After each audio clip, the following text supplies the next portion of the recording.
വയനാട്ടിൽ കടുവ ആക്രമണത്തിൽ കൊല്ലപ്പെട്ട രാധയുടെ വീട്ടിലെത്തിയ പ്രിയങ്ക ഗാന്ധി ചിരിച്ചുകൊണ്ട് നിൽക്കുന്ന ചിത്രമെന്ന വിവരണത്തോട് ഒരു വാർത്താ കാർഡ് സമൂഹ മാധ്യമങ്ങളിൽ പ്രചരിക്കുന്നുണ്ട്. കടുവ കൊന്ന രാധയുടെ വീട്ടിൽ പ്രിയങ്ക ഗാന്ധി എന്ന തലക്കെട്ടോടെ തയ്യാറാക്കിയിരിക്കുന്ന ഏഷ്യാനെറ്റ് ന്യൂസിന്റെ വാർത്താ കാർഡിൽ പ്രിയങ്ക ഗാന്ധിയും മകൾ മിരായ വാദ്രയും ഒരുമിച്ച് നിൽക്കുന്ന ചിത്രം കാണാം. പ്രചാരണം അടിസ്ഥാനരഹിതമാണെന്നും എഡിറ്റ് ചെയ്ത വാർത്താ കാർഡാണ് പ്രചരിക്കുന്നതെന്നും അന്വേഷണത്തിൽ നിന്നും പിന്നീട് വ്യക്തമായി. പ്രിയങ്ക ഗാന്ധിക്കൊപ്പം ചിത്രത്തിലുള്ളത് അവരുടെ മകൾ മിരായ വാദ്രയാണ്. വയനാട് സന്ദർശനത്തിൽ പ്രിയങ്കയ്ക്കൊപ്പം മകൾ ഉണ്ടായിരുന്നില്ല എന്നതാണ് ചിത്രം വ്യാജമാകുന്നതിന്റെ ആദ്യ സൂചന. 2025 ജനുവരി 28 പ്രിയങ്ക വയനാട് സന്ദർശിക്കാനെത്തിയത്.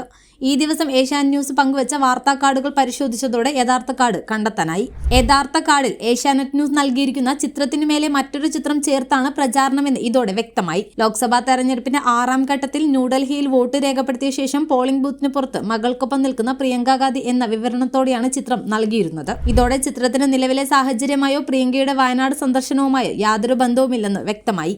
വയനാട്ടിൽ കടുവ ആക്രമണത്തിൽ കൊല്ലപ്പെട്ട രാധയുടെ വീട് സന്ദർശിക്കാനെത്തിയ പ്രിയങ്ക ഗാന്ധി ചിരിച്ചുകൊണ്ടു നിൽക്കുന്ന ചിത്രമെന്ന തരത്തിൽ പ്രചരിക്കുന്ന വാർത്താ കാർഡ് വ്യാജമാണെന്ന് പിന്നീട് തെളിയുകയും ചെയ്തു.